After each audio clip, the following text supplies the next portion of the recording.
Bayes' theorem is famous for looking terrifying, but there's a version with no symbols at all. Just a doctor, a patient, and one very surprising room. Once you see it this way, you'll never be fooled by a scary test result again.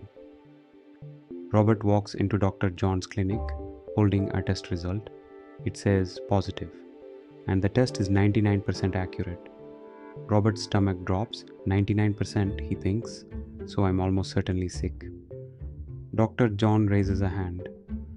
Before you panic, he says, let me show you what that number actually means. Here's the trap, John explains. The number on the box, 99%, tells you how sick people behave on the test. But that's not Robert's question. Robert is asking the reverse. Of all the people who test positive, how many are actually sick? Those are two different crowds. Telling them apart is the whole job of Bayes. So John starts where every good doctor starts, not with the test, but with the world. How common is this disease? He checks the records. About 1 in 100 people have it. So before Robert's test even existed, the odds he's sick were already low. This starting belief has a name, the prior. Now the test. If you truly have the disease, it catches you 99% of the time. Genuinely excellent. But John reads the fine print. In healthy people, it still cries positive 5% of the time. A small slip. Hold on to that 5%. It's about to matter far more than you'd expect. This is the move that breaks everyone's intuition. The test gives John one direction. Sick, therefore positive. Robert needs the opposite. Positive, therefore sick. Flipping that arrow around is exactly what Bayes' theorem does. And you can't do it with the test alone. You also need the prior. Watch why. Here's the heart of it in one sentence. The test isn't the problem, the crowd is. There are very few sick people and an enormous number of healthy ones. So even a tiny 5% slip applied to that huge healthy crowd produces a flood of false alarms.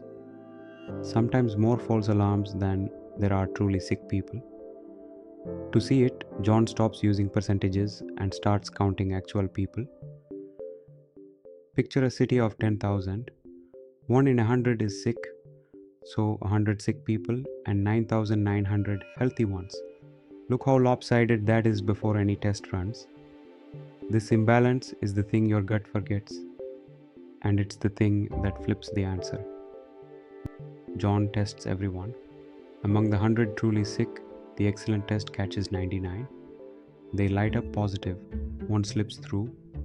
So far, exactly what you'd hope. The test finds almost everyone who's really ill. Now, the healthy, 9,900 of them, 5% test positive by mistake. 5% sounds tiny, but 5% of 9,900 is 495 people. Stop and feel that. 495 false alarms versus only 99 real cases. The mistakes already outnumber the truth. John opens one more door, a room only positive results may enter. From the sick, 99 walk in. From the healthy, 495 walk in. 594 people, everyone holding a positive slip. And Robert is one of them. This is the reframe that fixes everything. A positive test didn't tell Robert he's sick. It told him which room to stand in. And this room is mostly healthy people. So the real question was never, is the test right? It's, in this particular room, how many are actually sick? So John counts 99 sick out of 594 in the room. That's 16.7%. A positive result from a 99% test. And Robert's real chance of being sick is about 1 in 6. Not because the test is bad, but because the disease is rare. John never thinks in fractions. He thinks in 4 questions. How common is the disease? The prior. How good is the test? The evidence. Who could have produced this positive? The room. And finally, of everyone in that room, how many are truly sick? The answer. That last one is what Bayes is really for. Now John changes one single thing, not the test, the world. Suppose the disease is common, half the city has it, same 99%, same 5% slip.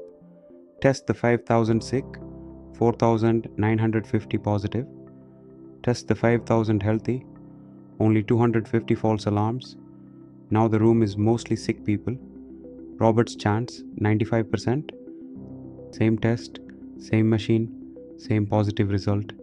In a rare world 16%. In a common world 95. Nothing changed but the prior. How likely it was before Robert walked in. That's the whole secret. A piece of evidence is meaningless on its own. You read it against what you already knew and you update. That is Bayes' theorem. And now it should feel less like a formula and more like common sense. Now, the formula you are afraid of, the chance you're sick given a positive test equals the chance a sick person tests positive times how common the disease is, all divided by how often anyone tests positive. 3 pieces, and you've already met all 3: the evidence, the prior, and the whole positive room. So let's just pour our numbers in.